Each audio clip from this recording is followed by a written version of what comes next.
नमस्कार दोस्तों, मैं डॉक्टर संदीप कुमार, गुदा रोग विशेषज्ञ एवं surgeon Sarsutra, Uday clinic and Sarsutra centre Palwal Haryana. तो आज का जो हमारा डिस्कशन का टॉपिक रहेगा वो रहेगा पाइल्स, बवासीर या आम भाषा में जिसको हम बोल सकते हैं मस्से। पहले तो ये होता क्यों है, कितने प्रकार का होता है और इससे कैसे छुटकारा मिल सकता है। तो हम अपनी सारी वीडियोस में यही डिस्कस करते हैं कि अपनी बीमारी को सबसे पहले आप घर पर ही कैसे हैंडल करें ताकि डॉक्टर्स के पास जाने से या हॉस्पिटल्स में मोटा बिल देने से बचा जा सके। तो चलिए शुरू करते हैं। तो पाइल्स यानी कि बवासीर, पहले तो आजकल की लाइफस्टाइल के चलते हुए ये बीमारी बहुत आम हो गई है। हर तीसरे बंदे को ये परेशानी है। ये होती दो प्रकार की है, इंटरनल एक्सटर्नल। अगर मोटी मोटी भाषा में कहा जाए तो खूनी और बिना खूनी।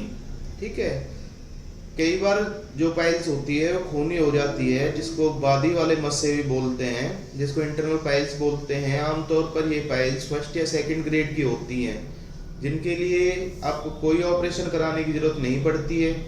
बस आपके डाइजेशन को ठीक रखना है, मल त्याग करते समय प्रेशर नहीं लगाना है, क्योंकि छोटी छोटी कैपिलरीज होती हैं हमारी गुदा के अंदर। जैसे ही हम प्रेशर लगाते हैं वो रप्चर हो जाती है और ब्लीडिंग हमारी स्टार्ट हो जाती है।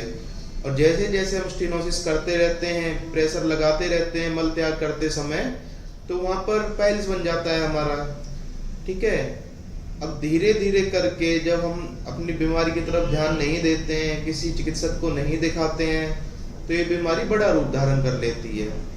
तो आगे चल के पाइल्स थर्ड या फोर्थ ग्रेड में कन्वर्ट हो जाती है, जिसका ऑपरेशन करना अनिवार्य हो जाता है। बहुत से लोग कहते हैं एक इंजेक्शन के द्वारा लाइफ टाइम के लिए ठीक कर देते हैं, लेकिन ऐसा नहीं होता है। अपनी बीमारियों को समझें, सतर्क रहें, क्योंकि एक टीके में आज तो वो ठीक हो जाएगी, लेकिन कुछ समय बाद वो बीमारी दोबारा निकल के आएगी और आपको परेशान करेगी।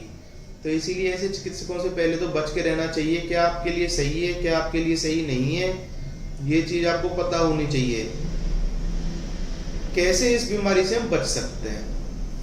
पहले डाइजेशन से रिलेटेड ये बीमारी है, आपको पता है। तो यहाँ पर बात आती है इंडाइजेशन की, कि कैसे पता करें इंडाइजेशन हमें किस चीज से हुआ है। लोग पूछते हैं डॉक्टर साहब क्या खाएं क्या नहीं खाएं, तो हम उनको सिंपल सी एक बात बोलते हैं, कुछ भी खाओ आप, लेकिन सिर्फ वही जो आपको डाइजेस्ट हो सकता है। बहुत से लोग हैवी मील लेते हैं, उनको डाइजेस्ट हो जाता है, कोई परेशानी नहीं होती है। बहुत से लोग बहुत लाइट मील लेते हैं, लेकिन उससे भी उनको इंडाइजेशन हो जाता है और परेशानियां बढ़ जाती हैं। तो सबसे पहले पाइल्स से बचने के लिए आपके डाइजेशन को आपको ठीक रखना है। अगर डाइजेशन ठीक रहे तो ये भी आपको परेशानी हो रही है या आपकी बीमारी बढ़ चुकी है, आप लंबे समय से उस बीमारी को छुपाए हुए और घर पर रहो और ब्लीडिंग लगातार हो रही है, तो ये आपके लिए बहुत ही घातक सिद्ध हो सकती है।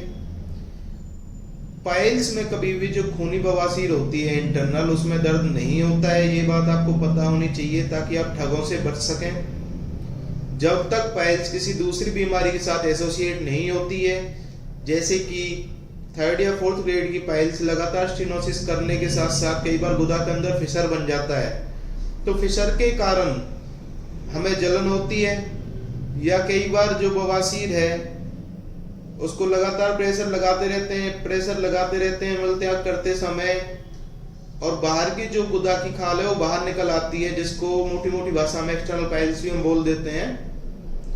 जो बाहर के मस्से होते हैं तो उनके साथ कई बार मरीज को दर्द भी महसूस होता है, और ये दर्द और ये जलन असहनीय भी हो सकती है। तो इसीलिए लंबे समय तक पहले तो इस बीमारी को छुपाकर आप घर पे ना बैठें, क्योंकि अगर ज्यादा रक्त का स्राव हो गया तो ये आपकी जानलेवा भी हो सकती है। अब बात करते हैं कि कहते हैं डॉक्टर साहब पाइल्स का ऑपरेशन कराना जरूरी है, पाइल्स का ऑपरेशन कराना जरूरी नहीं है, कैसे समझे हम क्या चीज ठीक है क्या चीज ठीक नहीं है। तो सुनिए, फर्स्ट या सेकंड ग्रेड की जो पाइल्स होती है 90% केसेस में ऑपरेट करने की कोई जरूरत नहीं पड़ती है। बस थोड़े लाइफस्टाइल हम चेंज कर देते हैं, आपका थोड़ी दवाइयाँ आपको दे देते हैं ताकि डाइजेशन आपका ठीक रहे और आपके रक्त का स्राव जो हो रहा है लगातार वो रुक जाए। ठीक है, तो फर्स्ट या सेकंड ग्रेड की जो पाइल्स होती हैं वो कवर हो जाती है कंजर्वेटिवली, कोई बड़ी बात नहीं है। और उनका ऑपरेशन भी कराना नहीं चाहिए। लेकिन जब पाइल्स बड़ा रूप ले लेती है, बवासीर 3rd या 4th ग्रेड में हो जाती है, तो गुदा के अंदर और भी बीमारियां उत्पन्न करने का कारण बन सकती है, तो उसका हमें ऑपरेशन कराना जरूरी है। अब बात यहाँ पर आती है कि लोग पूछते हैं डॉक्टर साहब ऑपरेशन कैसे हम चयन करें, कहाँ कराना ठीक है, कहाँ कराना ठीक नहीं है। जैसे कि मैं एक शार्ट सूत्र सर्जन हूँ, तो ये नहीं कहते कि शार्ट सूत्र ही बेस्ट है, ये रिसर्च है, लोगों का मानना है, कई सौ सालों का लोगों का विश्वास है कि शार्ट सूत्र ही बेस्ट है। क्योंकि शार्ट सूत्र एक मेडिकेटेड थ्रेड होता है जिसके ऊपर 3 दवाइयों की 21 बार कोटिंग होती है। हमारे पुराने वैद्य हैं, जो आयुर्वेद आचार्य हैं, स्वयं भगवान धन्वंतरी, ऋषि सुश्रुत आचार्य, इन लोगों ने इसको इम्प्लीमेंट किया है, इसको एक्सपेरिमेंट किया है, तब जाके शार्ट सूत्र इतना बेस्ट हो पाया है और इसके रिजल्ट भी परमानेंट होते हैं। तो पहली बात तो आयुर्वेदिक दवाइयाँ किसी तरीके का कोई नुकसान नहीं करती हैं, और जो शार्ट सूत्र है वो कटिंग और हीलिंग दोनों एक साथ करता है। जहाँ पर शार्ट सूत्र हम बांधते हैं वहाँ पर एक एल्कलाइन मीडियम बन जाता है, जिसकी वजह से कोई इन्फेक्शन होने का डर नहीं रहता है, और मच्छर धीरे धीरे अपने आप गल के निकल जाता है, और वो परमानेंटली लाइफ टाइम के लिए आप सिक्योर हो जाते हो। और यहीं पर बात करें हम किसी और विधि की, तो सबके अपने अपने तरीके हैं। आपके हाथ में फोन है, आप खुद सर्च कर सकते हो कौन बेस्ट है कौन बेस्ट नहीं है।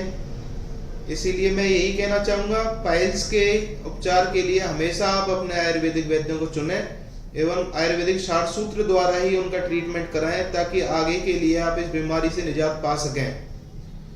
ऐसी ही हम वीडियो मोटिवेशनल या जो आपको जागरूक कर सकें लाते रहते हैं। इन चीज़ों के लिए हमारे साथ जुड़े रहिए, एवं अगर आप कुछ पूछना चाहते हो गुदा रोग से संबंधित, तो आप कमेंट करिए हमें, ताकि आपके माध्यम से हम लोगों के लिए और जागरूकता ला पाएँ और उनकी बीमारियों से संबंधित और जानकारी हम उन्हें दे पाएँ। मैं डॉक्टर संदीप कुमार, गुदा रोग विशेषज्ञ एवं सर्जन शार्ट सूत्र, उदय क्लिनिक एंड शार्ट सूत्र सेंटर, पलवल, हरियाणा। और लास्ट में यही कहूँगा, चुने वही जो है सही। धन्यवाद।